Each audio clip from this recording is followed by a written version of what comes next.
Эртемен туруп эле эмнени ойлоп ойгондуңар?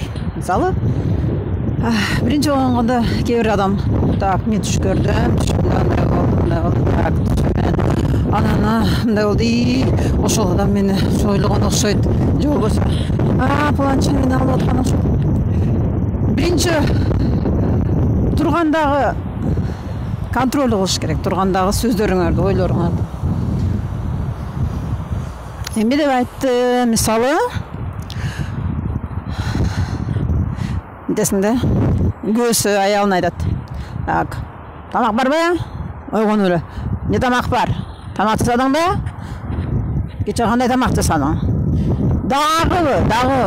Күнү келип бирдей тамак жасай бересиңби? Күнү келип шорп калып. Ичим куулап кетти го деп. Бир нерсени чукулап ойгоносуңар да. Ойгонуп эле сразу. Кай карасың? Бүгүн кай карасың? Бүгүн воскресенье отурбайсыңбы үйдө? Же болбосо айтасыңар да. Ойгонуп эле. Иш бүгүн, дагы иштешим керек. Эртемен тургандан кийин ыраазымын, бүгүнкү күнгө ыраазымын.